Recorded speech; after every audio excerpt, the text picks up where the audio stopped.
அஸ்ஸலாமு அலைக்கும் வரஹ்மத்துல்லாஹி வபரகாத்துஹு. அல்ஹம்துலில்லாஹி ரப்பில் ஆலமீன். அஸ்ஸலாத்து வஸ்ஸலாமு அலா ரசூலில் அமீன் வ அலா ஆலிஹி வ ஸஹ்பிஹி அஜ்மஈன். அம்மா பஅத். ரப்பி ஷ்ரஹ் லி ஸத்ரி வ யஸ்ஸிர் லி அம்ரி வஹ்லுல் உக்தத்தம் மின் லிசானி யஃப்கஹு கௌலி. அளவற்ற அருளாளனும் நிகரற்ற பேரன்புடையவனுமாகிய எல்லாம் வல்ல அல்லாஹ்வின் திருப்பெயர் போற்றி அவனுடைய சாந்தியும் அருளும் அல்லாஹுடைய தூதர் முஹம்மது ஸல்லல்லாஹு அலைஹி வஸல்லம் அவர்கள் மீதும் அவர்களை பின்பற்றி வாழ்ந்த உத்தம சத்திய தோழர்கள் நல்லவர்கள் மீதும் அவர்களின் அடிச்சுவடை பின்பற்றி வாழ்ந்து கொண்டிருக்கக்கூடிய அனைத்து மக்கள் மீதும் உண்டாகட்டுமாக. அன்பான சகோதர சகோதரிகளை, அல்லாஹ்வினுடைய மாபெரும் கருணையினால் இந்த மாலை நேரத்தில் அல்லாஹ்வினுடைய மார்க்க உபதேசங்களை தெரிந்து கொள்ள வேண்டும் என்ற ஒரு நல்ல எண்ணத்திலே நாம் எல்லாம் இங்கே அமர்ந்திருக்கின்றோம். எந்த நோக்கத்திற்காக நாம் இங்கே அமர்ந்திருக்கின்றோமோ அந்த நோக்கத்தை அல்லாஹ் ரப்புல் ஆலமீன் நிறைவேற்றி அருள் புரிவானாக. அன்பான சகோதர சகோதரிகளை, பிரமத கலாச்சாரமும் இஸ்லாமியர்களின் நிலைகளும் அப்படிங்கிற ஒரு தலைப்பு இங்கே தரப்பட்டிருக்கின்றது. பொதுவாகவே நாம் ஒரு அழகிய உன்னதமான ஒரு மார்க்கத்தை நாம் பின்பற்றுகின்றோம். முதலாவது இதை நம்ம தெரிஞ்சுக்கணும். என்னுடைய கொள்கை என்பது எப்படிப்பட்டது, நான் பின்பற்றக்கூடிய மார்க்கம் எப்படிப்பட்ட மார்க்கம் என்பதை நாம் முதலிலே தெரிந்து கொள்ள வேண்டிய ஒரு அவசியத்தில் இருக்கின்றோம். இந்த மார்க்கத்தினுடைய மகத்துவம் யாருக்கு புரியவில்லையோ, முஸ்லிம்களாக இருக்கக்கூடிய மக்களில் மார்க்கத்தினுடைய மகத்துவம் எவர்களுக்கு புரியவில்லையோ அவர்கள்தான் என்ன செய்வாங்க அப்படின்னா, மார்க்கம் காட்டி தந்திருக்கக்கூடிய எல்லா விதமான வழிமுறைகளையும் நெறிகளையும் புறக்கணித்துவிட்டு தவறான வழிகளுக்கு செல்லக்கூடியவர்களாக, தவறான நெறிகளை பின்பற்றக்கூடியவர்களாக, அதிலே ஆர்வம் கொண்டவர்களாக இருப்பார்கள். அப்படிங்கிறத நம்ம என்ன செய்யணும் அப்படின்னா முதலாவது விளங்கிக் கொள்ள வேண்டும். பொதுவாக இது போன்ற தலைப்புகளை எல்லாம் மார்க்கத்தை விட்டு வெளியே செல்லக்கூடிய, மார்க்க அடிப்படையை புறக்கணித்துவிட்டு மற்ற அடிப்படைகளில் கவனம் செலுத்தக்கூடிய, அதில் ஈர்ப்புள்ள மக்களுக்கு நாம் என்ன செய்ய வேண்டியிருக்கு அப்படின்னா இது போன்ற உபதேசங்களை செய்ய வேண்டிய ஒரு கட்டாயத்தில் இருக்கின்றோம். ஆனால் நாம் பொதுவாக இது போன்ற உபதேசங்களை இது போன்ற அவைகளில் தான் நாம் என்ன செய்கிறோம் அப்படின்னா செய்து கொண்டிருக்கிறோம். இந்த அவைகளிலே இந்த செய்தியை கேட்கக்கூடிய, இங்கே வந்திருக்கக்கூடிய நம்மிடத்தில் பழகக்கூடிய, நம்மோடு நெருங்கி உறவாடக்கூடிய, இந்த மார்க்கத்தை ஏற்றுக்கொண்டதாக சொல்லக்கூடிய இஸ்லாமிய மக்களிடம் அவர்கள் செய்து கொண்டிருக்கக்கூடிய காரியங்கள், அவர்கள் பின்பற்றக்கூடிய கலாச்சார நடைமுறைகள் எந்த அளவிற்கு மோசமானது அப்படிங்கிற விஷயத்தை நாம் சொல்ல வேண்டிய ஒரு கட்டாயத்திலும் கடமையிலும் இருக்கிறோம். இது பொதுப்படையாக ஒரு முகநூல் செய்தியாகவோ அல்லது வாட்ஸ்அப் மூலமாக ஒரு செய்தியை போடுவதனால் மிகப்பெரிய ஒரு பாதிப்பு ஏற்படாது. நம்ம பல நேரங்களில் இந்த பிரமத கலாச்சாரங்களை பின்பற்றக்கூடிய சூழல்களை எல்லாம் அதற்கேற்றாற்போல் உள்ள காலங்களில் என்ன செய்வோம் அப்படின்னா சில தகவல்களை என்ன செய்வோம் அப்படின்னா பகிரக்கூடியவர்களாக இருக்கிறோம். அப்படி பகிரும்போது என்ன ஆகுது அப்படின்னா அதன் மூலமாக சாதகங்கள் ஏற்படுவதை விட பாதகங்கள் ஏற்படுவதை தான் என்ன செய்கிறோம் அப்படின்னா அதிகமாக பார்க்குறோம். நம்ம ஒரு நல்ல எண்ணத்தில் ஒரு செய்தியை போட்டாலும் அது செய்தி பகிரக்கூடிய இடம் பொதுத்தலங்களாக இருப்பதின் காரணமாக அதில் எல்லாருமே கலந்திருப்பாங்க. அவங்க இஸ்லாத்தின் மேல் ஒரு தவறான எண்ணங்களை கொள்ளக்கூடிய ஒரு சூழல்கள் எல்லாம் உருவாகும். இஸ்லாத்தின் மீது வெறுப்பு கொண்டவர்கள் நிறைய பேர் இருப்பாங்க.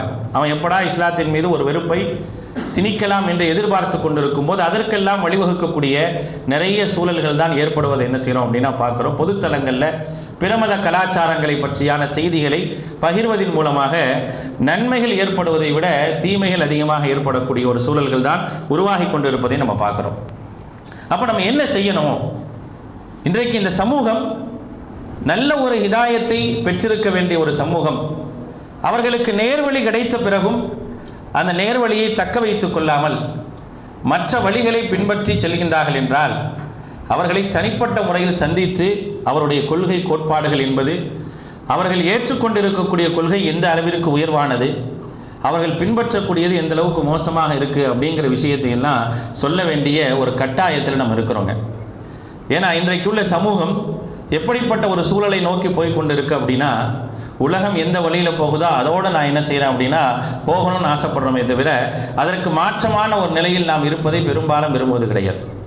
இஸ்லாம் அப்படிங்கிற இந்த மார்க்கம் உலகத்தில் இருக்கக்கூடிய எல்லா சித்தாந்தங்களுக்கும் எல்லா கொள்கைகளுக்கும் மாறுபட்டது. நாம் எல்லா கொள்கைகளை போன்றும் இந்த கொள்கை அல்ல. மற்ற கொள்கைகளை சமரசம் செய்து கொள்ளக்கூடிய கொள்கையும் இந்த கொள்கை இல்லை. அந்த சமரசத்தை ஒரு காலம் என்ன செய்யலை அப்படின்னா இஸ்லாம் ஏற்கவே இல்லை. அந்த சமரசத்தை முழுமையாக இஸ்லாம் எதிர்க்குது. அப்படி ஒரு சமரசத்தை இறை மறுப்பாளர்கள் அன்றைய காலத்திலேயே கேட்டாங்க. அல்லாஹ்வுடைய தூதர்கிட்ட அப்படி ஒரு சமரசத்தை அன்றைய காலத்தையே கேட்டாங்க. அப்படி கேட்கக்கூடிய நேரத்தில் தான் அல்லாஹ் ரப்புல் ஆலமீன் சூரத்துல் காஃபிரூன் அப்படிங்கிற அத்தியாயத்தை இறக்கினார். நம்ம ஒரு சமரசத்துக்கு வந்துடுவோம், வாங்க எல்லாமே ஒன்று தான், இதில் என்ன வேறுபாடு இருக்க போகுது அப்படிங்கிற ஒரு சமரசத்துக்கு வருவோம்னு சொல்லி ஆசைப்பட்டாங்க. அப்படி ஆசைப்படக்கூடிய நேரத்தில் அப்படிலாம் என்ன செய்ய முடியாது, சமரசத்துக்கெல்லாம் வரவே முடியாது அப்படிங்கிறத மிக தெளிவாக அல்லாஹ் ரப்புல் ஆலமீன் சொன்னான்.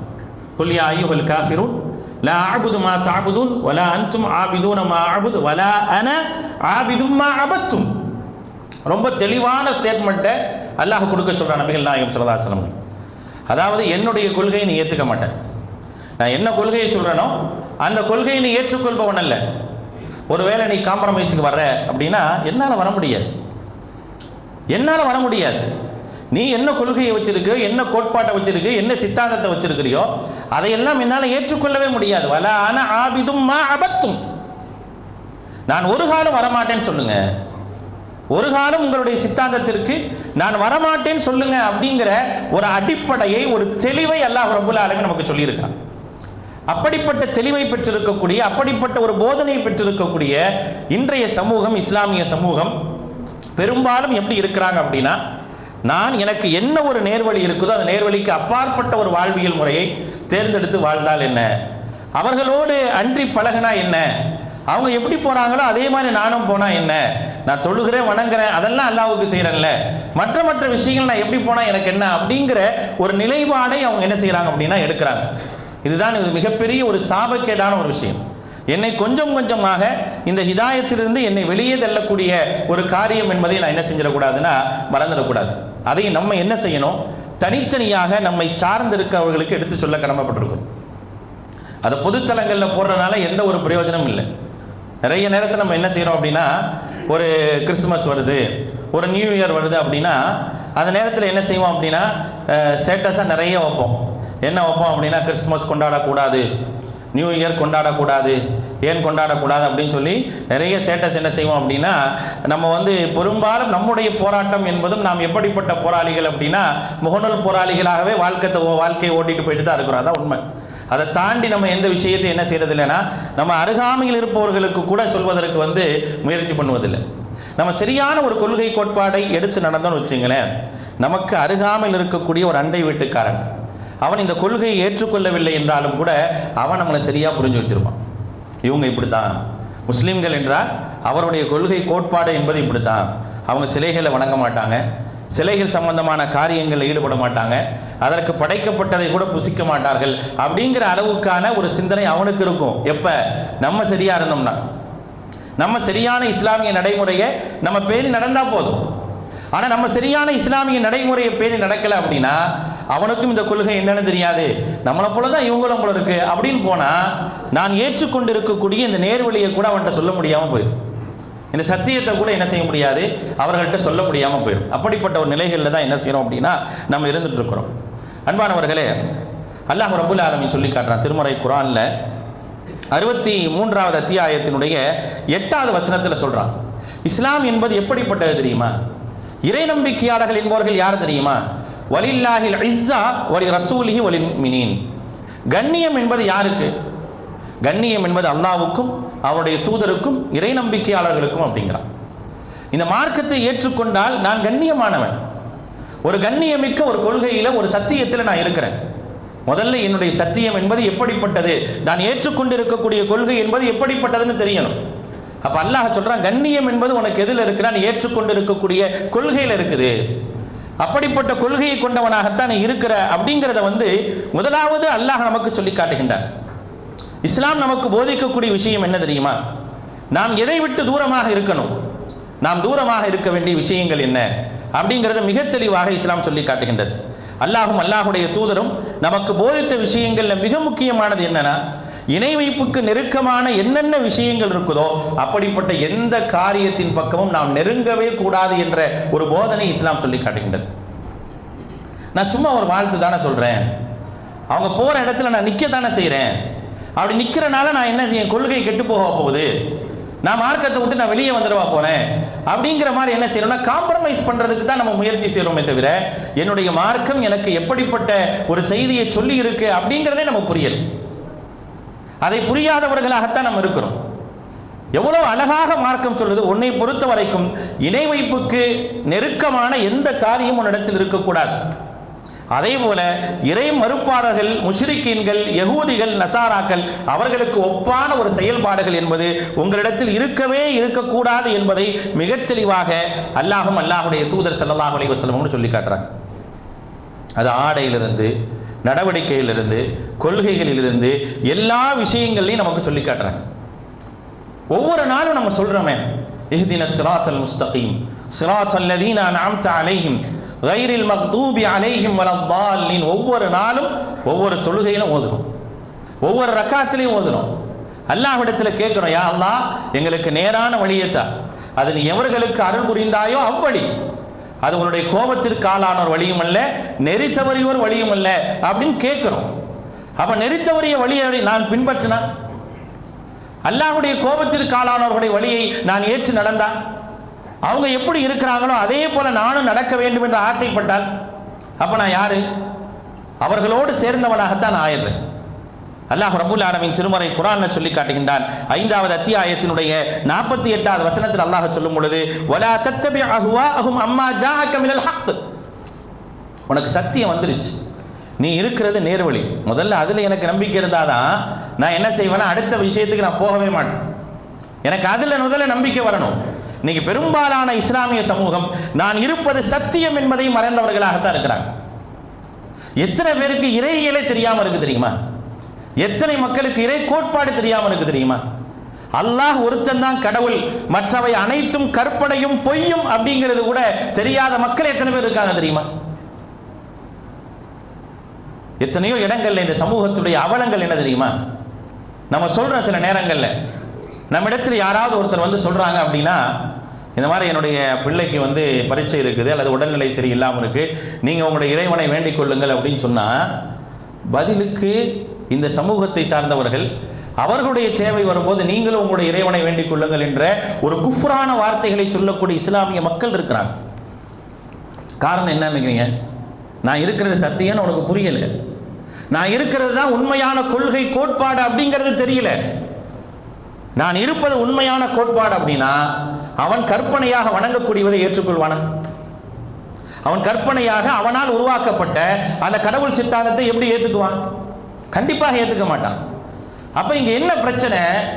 நான் ஏற்றுக்கொண்டிருப்பது சத்தியம் அப்படிங்கிறதுல நான் உறுதியாக இருக்கணும்.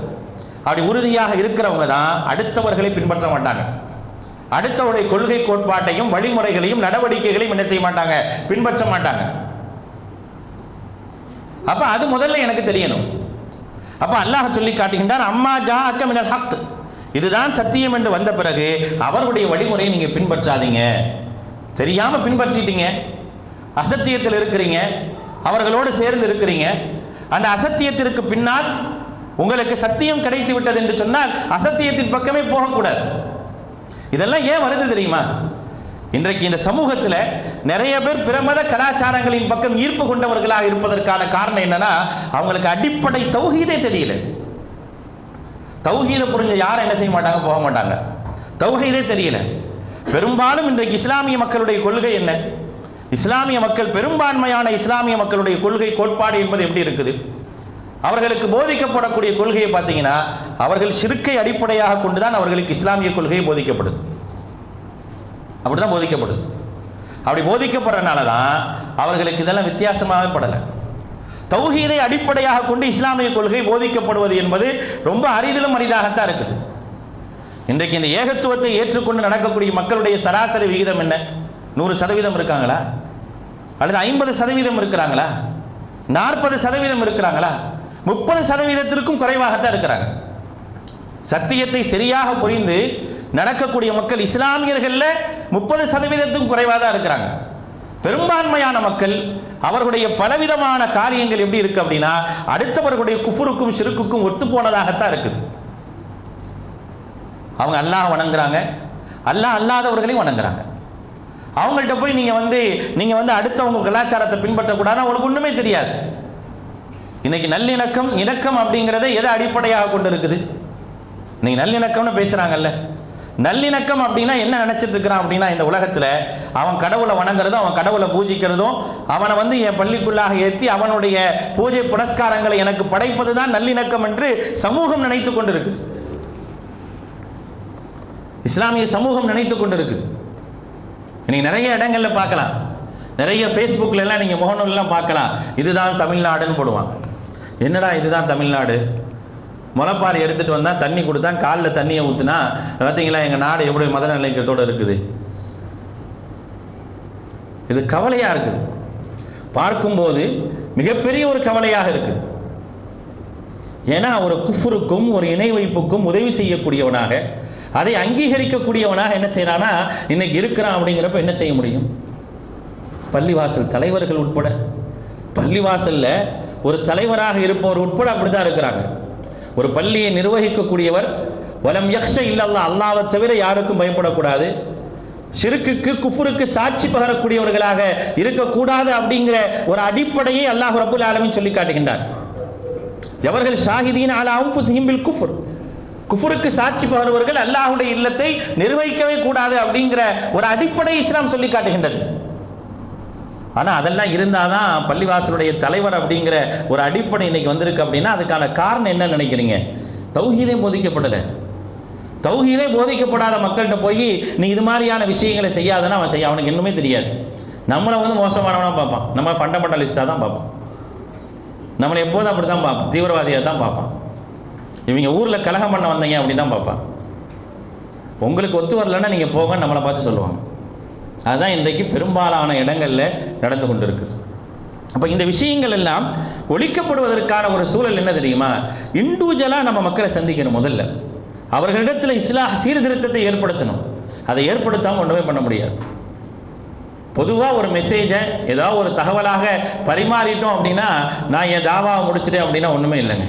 அப்படி தான் நினச்சிட்டு இருக்கிறோம். என்னடா பண்ண 26ஆம் தேதி நைட்டு நான் வந்து கிறிஸ்துமஸை பற்றியும் கிறிஸ்துவை பற்றியும் நான் போட்டுட்டேன், என் வேலை முடிஞ்சுட்டு போயிட்டே இருக்கிறேன்.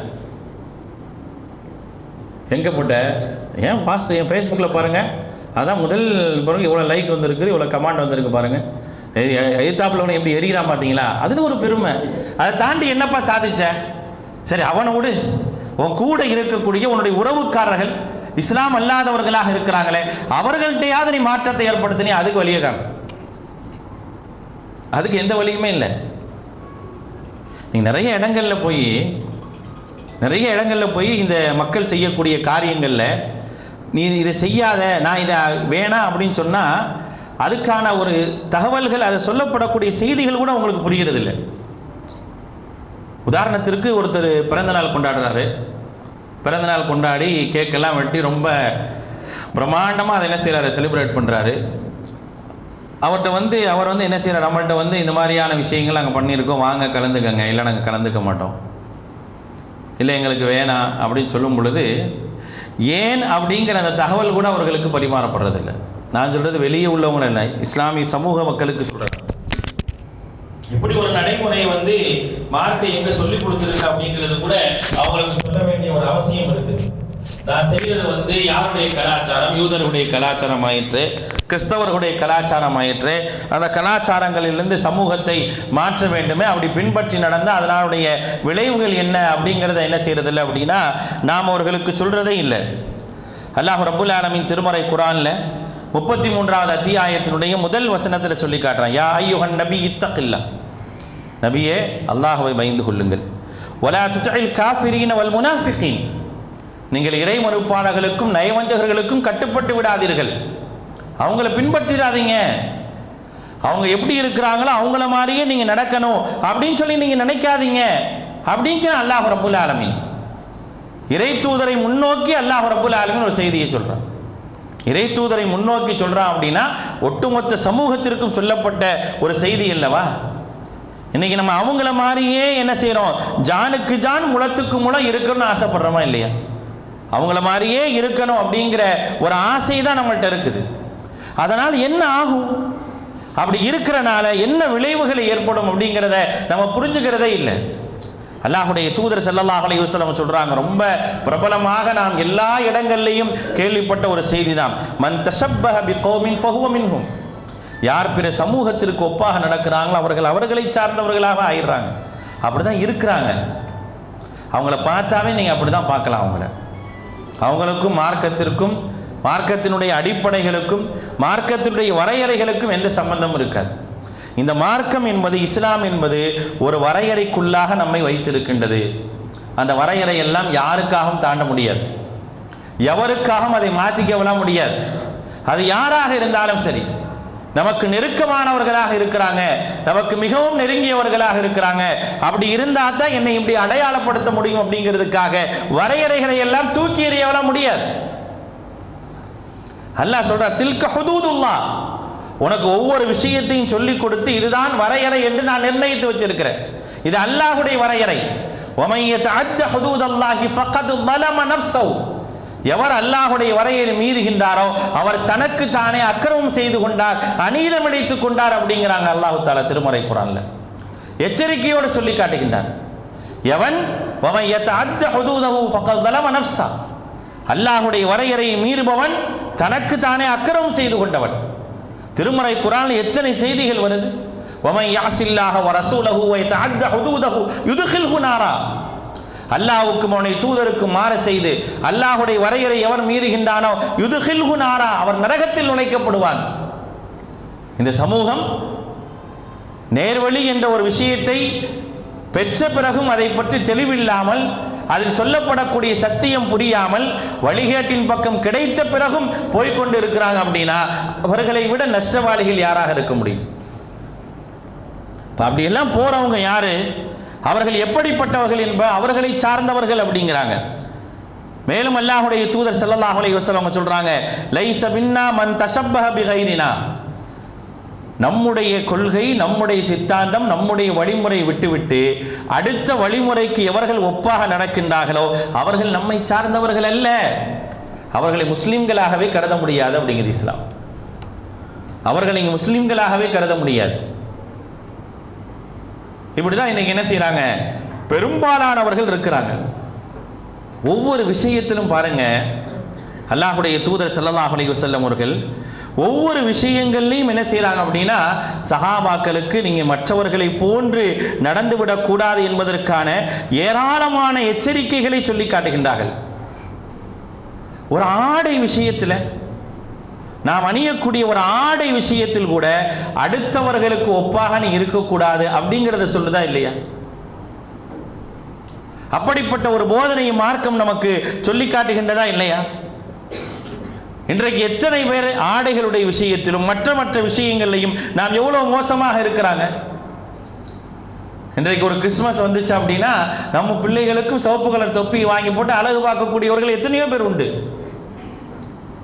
அன்னைக்கு கேக்கு வாங்கி வெட்டலாம், எல்லாரும் கிடைக்குது, அதே நம்மளும் வாங்கலாம் அப்படின்னு சொல்லக்கூடியவங்க இருக்கத்தான் செய்கிறாங்க.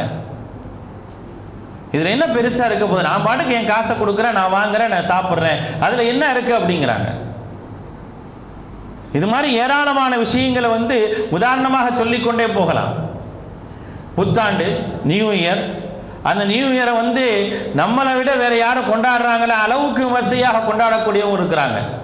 புத்தாண்டு வாழ்த்துக்களை தெரிவிக்கக்கூடியவங்க இருக்கிறாங்க.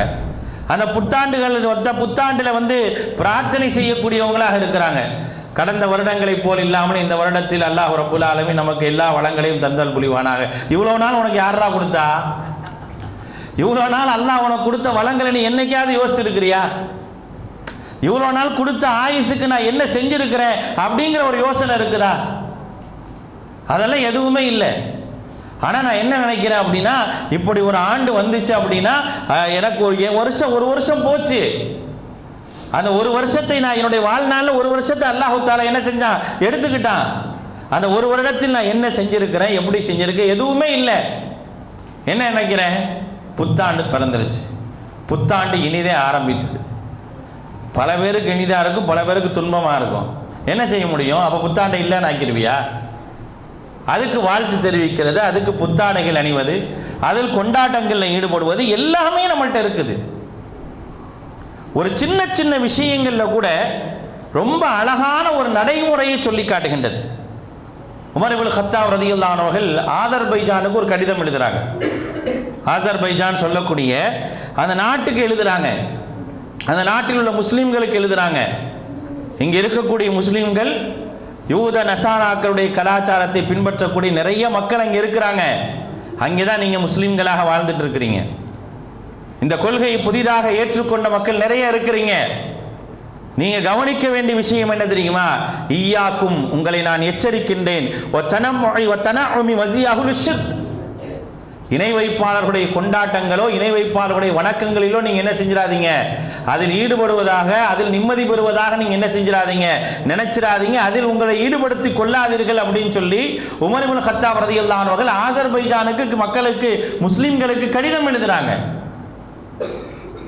ஏன்னா சமூகங்கள் விரிந்து போகக்கூடிய நேரத்தில் என்ன ஆகும் அப்படின்னா, அந்த மக்கள் அது போன்ற ஒரு கலாச்சாரங்களில் ஈடுபடுவது நல்லது அப்படிங்கிற மாதிரியான ஒரு சிந்தனை அவர்களுக்கு வந்துவிடக்கூடாது என்பதற்காக உமர் இப்னு கத்தாப் ஒரு அதிபராக, ஒரு ஜனாதிபதியாக இருந்து என்ன செய்கிறாங்க, அந்த மக்களுக்கு கடிதம் எழுதக்கூடிய ஒரு செய்தியை நம்ம பார்க்குறோம். முஸ்லீமில் பதிவு செய்யப்பட்டிருக்கக்கூடிய செய்தி அது.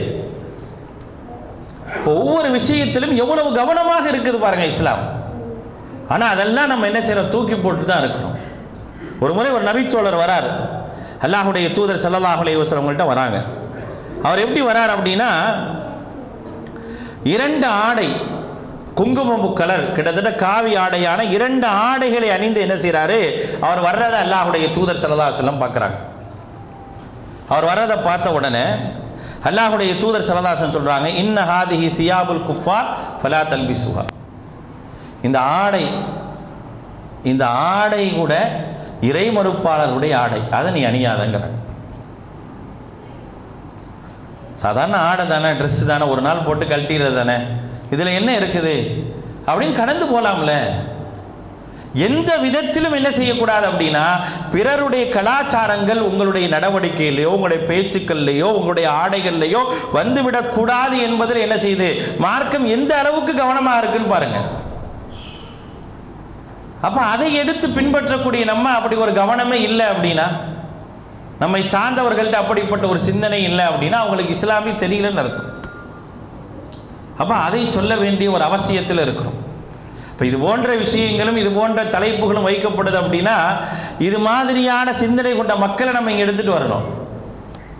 அவங்கள உட்கார வச்சாதான் இது எவ்வளோ பெரிய ஒரு தவறு அப்படிங்கிற ஒரு செய்தி அவங்களுக்கு புரியும். அதுக்கான வாய்ப்புகள் பெரும்பாலும் இல்லாமல் தான் இருக்குது இன்னைக்கு. இன்றைக்கும் அது போன்ற மக்கள் என்ன செய்கிறாங்க, அவருடைய கேளிக்கைகளில் ஈடுபட்டுக்கிட்டு தான் இருக்கிறாங்க. அவங்கள பொறுத்த வரைக்கும் இந்த துன்யா என்பது, உலகம் என்பது அவர்களுக்கு பொக்கிஷமானது. அல்லாஹுடைய தூதர் ஸல்லல்லாஹு அலைஹி வஸல்லம் சொல்கிறாங்க, இன்ன துன்யா ஹல்வத்துன் ஹதிரத்துன் அப்படின்னாங்க. துன்யாவுடைய வாழ்க்கை என்பது மிகவும் பசுமையானது, இனிப்பானது. அதில் தான் என்ன செய்யும் அப்படின்னா மக்களுடைய கவனங்கள்லாம் இருக்கும். இந்த துன்யா என்பது, உலக வாழ்க்கை என்பது நமக்கு அல்லாஹ் ரப்புல் ஆலமீன் தந்திருக்கிறான் அப்படின்னா அது ஒரு சோதனை. நான் எல்லா விஷயத்தையும் கட்டுப்படுத்தி கட்டுப்பாடோடு தான் என்ன செய்யணும், நான் வாழ வேண்டி இருக்குது. நான் எல்லாரும் மாதிரி என்ன செய்ய முடியாது, வாழ்ந்துட்டு போக முடியாது. எல்லாரும் மாதிரி இருந்தேன்னா எனக்கு நாளைக்கு சொர்க்கம் கிடைக்காதுல்ல. எனக்கான நோக்கம் சொர்க்கம் தானே. அப்போ ஹசிபுத்தும் அன்னமா ஹலக்குனாக்கும் அபசாங்கிற அல்லாஹு தாலா, உங்களை என்ன நான் வீணுக்காக படைச்சிருக்கிறேன் அப்படின்னு அல்லாஹு தாலா கேட்குறான்.